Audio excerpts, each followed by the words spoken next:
Welcome back to Gold Derby. I'm Christopher Rosen. I'm so pleased to be joined by Peter Straughan, the writer of the incredible film Conclave and a recent Golden Globe winner for Best Screenplay. Peter, I guess just to start there, congratulations. I know it's a few days ago, but can't imagine it gets old getting congratulated for winning that award. It hasn't got old yet, Chris. No, I'm still happy to be congratulated. Thank you. Days later now, how do you feel about having won that? The Globe's obviously different from the Oscars and a lot of other shows because it's the one category. So there's a lot of great screenplays then you're really competing against. So it was like it had to be really, I guess, awesome for lack of a better word to have won that. It really was. I know people say this all the time, and it probably sounds annoying. I genuinely didn't think I was going to win. I was just, really pleased to be in that, as you say, that sort of amalgamated category of original and adapted, and so many great screenwriters in there. So I was kind of stunned. I really was, and still am to some extent. Yeah, Yeah. it really took me by surprise. Really great. It was really great to see you up there and winning. This film is obviously, based on a acclaimed book, and you were an Oscar nominee for Tinker Tailor Soldier Spy as well, which is another acclaimed book. I guess like when you're adapting something that's so complex like this is, and with so many different characters, I guess just to start there, like where are you? How do you approach this kind of material, and like how you want to adapt it for the screen? I mean, I think every adaptation feels different. It's a sort of it's a dance that you perform, between you and the book and the film that you're imagining. It's interesting. I think that they do all feel very different, um, and and I've used different sort of techniques and different methods depending on. So Tinker Tailor, where there was so many different ways that book could be put together to make a film, So that felt, I mean, that maybe the only time I think in my writing I used a very traditional cork board and index cards, and kept endlessly moving scenes and sequences around to see what felt like the most satisfying structure. With Conclave, a lot of the architecture already felt right. I mean, one of the great things reading the book was thinking, okay, this is really, I can see the film so clearly. So the challenge, I guess, with Conclave was was a quite delicate sort of balance, I think, is maybe the best way of trying to express it. A delicate sort of balance between the various characters, between the inner journey and the outer action, between sort of thriller tropes and the sort of more profound drama that was what drew me to the book in the first place. I love the way you play with the tropes and like you said, like thriller tropes because I think there's like obviously I feel like this you could have done maybe if it was just not based on this book or whatever, you could probably gone into a lot of different ways, or maybe it's like more pulpy or less. You know what I mean? Like all these different things. I guess can you talk about the way your script kind of subverts those tropes, which I think it does really well. But I guess I just want love to hear you talk about it. I mean, there's a couple of things. I mean, it was probably the reason I wanted to do it, or one of the main reasons I wanted to do it, was that it felt like it was a way of talking about politics, and it felt like it was a way of doing a political thriller that didn't feel so familiar. It felt like it was making all of that stuff fresh, and I love good political thrillers, and I know Edward, our director, also thought about those great American '70s political thrillers like All the President's Men. Um, so there was that, and there was somebody mentioned to me a Emily Dickinson poem, which is "Tell the truth, but tell it at a slant," which really sort of stuck with me. And I thought, yeah, that's kind of what Conclave felt like. It was a way of talking about morality. It was a way of talking about the way people can be seduced by power and ambition and politics generally, but at an angle that we're not used to seeing it from. So there was that.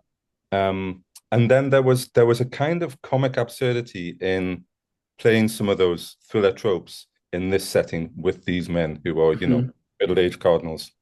And the minute you gave them anything that didn't feel like it belonged in the Vatican, or anything that was sort of modern, like the vape or the mobile phone, or putting Rafe's character on a treadmill, there was this sort of dislocation that was sort of funny, absurd, but also energizing. It brought it to life and made it seem an interesting world to be in.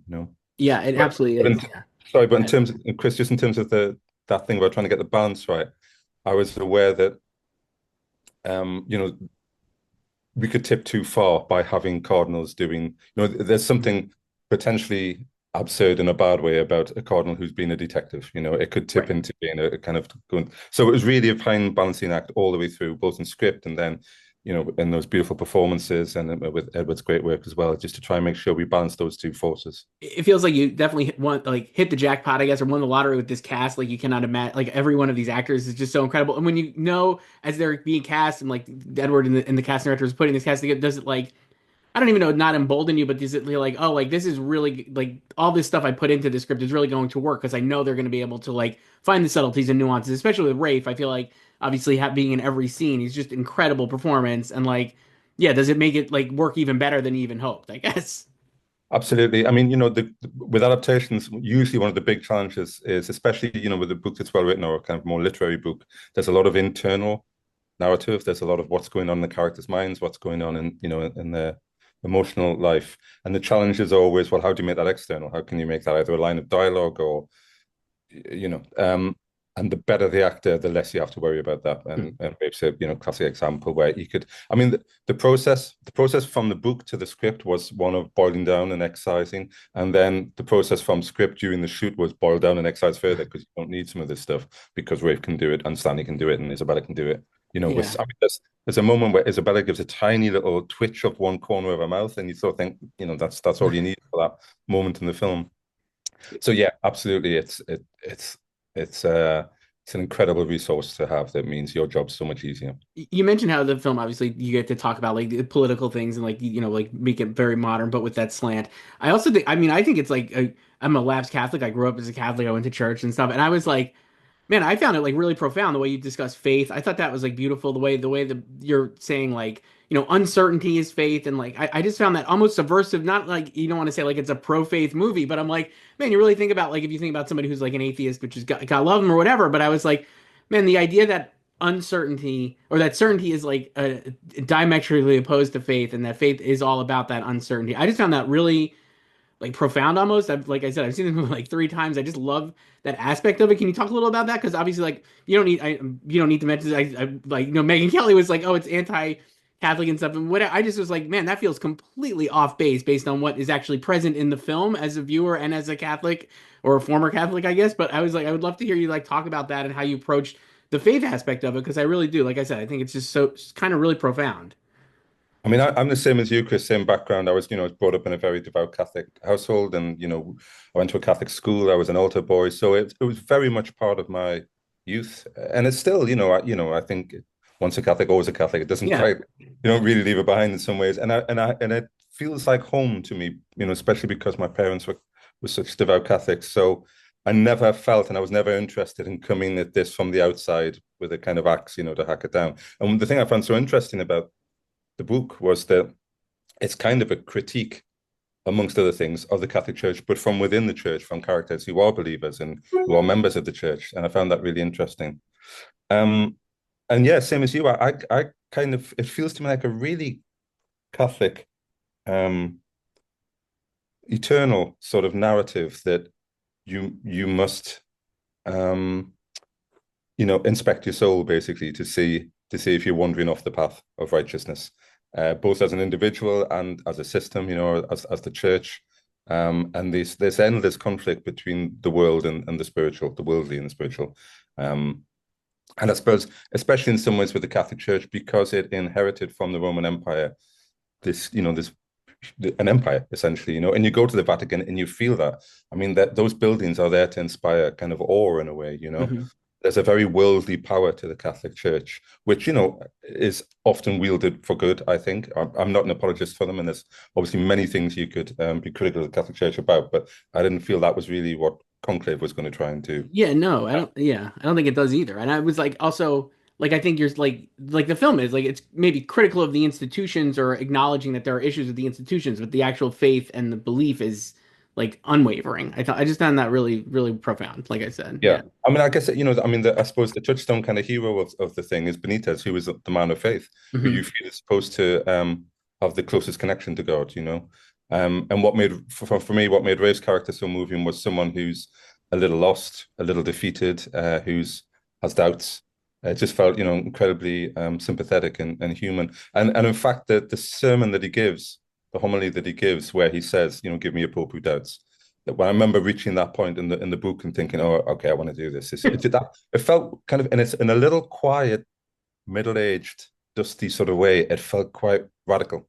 It really does. I totally agree with that. You mentioned Benitez, and obviously, like I want to talk about the end of the movie, which is has been a great, I think, another great kind of thing twist that people don't see coming. But it's before that moment, you have that speech that Benitez gives, and it has to be. I guess I was thinking of this, like it has to be strong enough that he's going to sway all these cardinals, right, to come over to to basically anoint him as the pope, right, or and I guess like how did you kind of make sure that that would land in a believable fashion without seeing like too over the top? Again, I think you do it so well. So I guess like how'd you do that to make it work? You know what I mean? Like where it's not like totally patronizing or like over the top, where it feels so natural to the character in the film and believable that we're like, oh, I think he actually can convince these people this. Oh, I'm really glad to hear you say it, Chris, because I mean that was one of the so the load-bearing pillars in the film that I was most worried about, because I think wherever you have a moment of film where a speech has to change the course of the plot, that makes you nervous, Mhm. and we had one really good speech already in the film, which was the homily on doubt, which I thought was a great speech, and then there was this one that, as you say, has to sort of change the minds of all the cardinals in like in 2 minutes, and I had so many versions of that speech, um, and I think what helped there were a few things that helped. One was that Carlos's performance. One was that we decided let's do it in Spanish because it just suddenly released him from this sort of didactic burden. It just flowed and felt much more natural and weirdly more kind of emotive. So that really helped.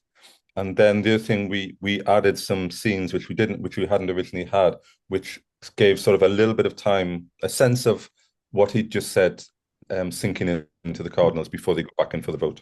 I think Okay. originally the script almost immediately they went in for the vote, and that was quite a tricky sort of about turn to pull off. Yeah. But yeah, it really, yeah. I mean, I Yeah. swear I'm going to steer clear of any speech that has to change the plot from now on. It's pretty crazy. Yeah, and it works. Like I said, like I'm like, I'm oh so man, I glad totally it believe it. kept me Yeah. awake at night. So I'm so glad it does. So I want to ask you about the ending. Obviously, like the twist ending, or I guess I call it twist ending or a surprise ending. Let's say is similar to the book, so you didn't really you're not changing the aspects of that. But I guess like when you know you're going to have to like pull the rug out or surprise people with how it's going to do. I guess like how does that impact how you're getting to that moment as a writer in terms of like you know seeding enough in or enough doubt, let's say, like into like make people like kind of think something is going to twist at the end or change at the end, but not sure what it is, but without giving it totally away. I guess like how'd you kind of like balance that in the script to make sure that also worked? Again, another, I mean, everything about Conclave felt like a balancing act, very sort of finely tuned, like, have we gone too far? So there were a few little things. There were more sort of hints in the book about Benitez's situation, which we put in and we took out and we put in. And it was constantly like looking and thinking, have we done too much? Is it giving it away? Or is there not enough? And is it going to come as too much of a surprise at the end? Have we seeded it?